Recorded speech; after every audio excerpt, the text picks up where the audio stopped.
নমস্কার বন্ধুরা, সকলকে স্বাগত আমাদের রান্নাঘরে। আজ আপনাদের জন্য নিয়ে এসেছি সাউথ ইন্ডিয়ান একটা রেসিপি পোঙ্গল। এটা আপনারা ব্রেকফাস্ট হিসাবে বানাতে পারেন অথবা লাঞ্চ হিসাবেও এটা কনজিউম করতে পারেন। রেসিপিটা খুব সহজ কিন্তু খুব রিচ, অনেকক্ষণ পেট ভরা থাকে এরকম একটা রেসিপি। চলুন শুরু করে দিই। পোঙ্গল বানানোর জন্য একদম প্লেন যে রাইস হয়, একটু মোটা দানার প্লেন রাইস, যেটাকে এক সেদ্ধ ভাত বা এক সেদ্ধ চালও বলা হয়, সেই চাল নিয়ে পোঙ্গলটা আপনারা বানাতে পারেন। একটু মোটা ধরনের প্লেন সাদা চালে এটা হয়। আমি এখানে 1.5 কাপ চাল নিচ্ছি, সঙ্গে আমি 1/2 কাপের একটু কম মুগের ডাল নিয়ে নিচ্ছি। এবার চাল আর ডালটা ভালোভাবে 3-4 বার জল দিয়ে পরিষ্কার করে ধুয়ে নেব। তারপর একটা প্রেশার কুকার আমি বসাচ্ছি এবং প্রেশার কুকারে চাল ডালটা দিয়ে আমি ভালোভাবে সেদ্ধ করে নেব। এটা 5টা সিটি পর্যন্ত হবে, সেজন্য পরিমাণ মতো বেশি করে একটু জল দিয়ে 5টা সিটি দিয়ে আমি গ্যাসটা অফ করে পুরো প্রেশারটা বার হওয়া পর্যন্ত ওয়েট করে আমি প্রেশার কুকারটা তারপর খুলব। পুরো প্রেশারটা বেরিয়ে যাবে, তারপর প্রেশার কুকারটা খুলছি।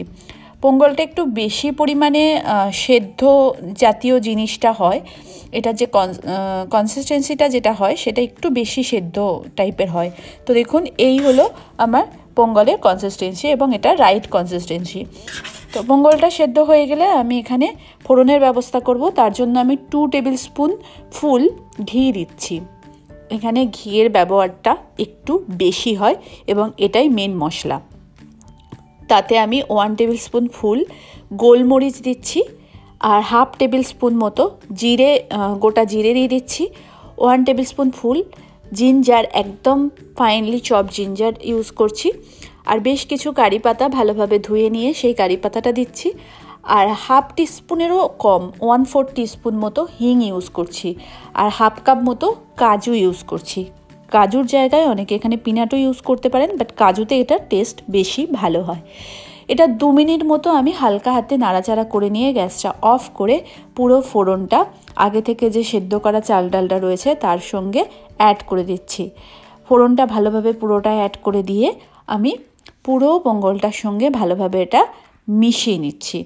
এবং আমি এটা মেশানোর পরে এখানে নুন অ্যাড করব। নুন আগে থেকে অ্যাড করলে চাল আর ডালটা একটু খাজা রয়ে যায়, সেটা সেদ্ধ হয় না। তো সেজন্য পোঙ্গলে সাধারণত নুনটা শেষে অ্যাড করা হয়।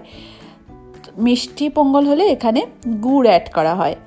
তো আমি নুনটা অ্যাড করে ভালোভাবে মিশিয়ে এটা চাপা দিয়ে রেখে দেবো 5 থেকে 10 মিনিটের জন্য, এবং তারপর আমি ঢাকা খুলে এটা সার্ভ করব। তো 5-10 মিনিট হয়ে যাওয়ার পরে আমি ঢাকা খুলে সার্ভ করে দিচ্ছি আমার পোঙ্গল। আশা করি রেসিপিটা আপনাদের ভালো লেগেছে। ব্রেকফাস্ট হিসাবে অথবা লাঞ্চ হিসাবে এটা কিন্তু খুব ভালো একটা অপশান। আজকের মতো এতটাই। নমস্কার।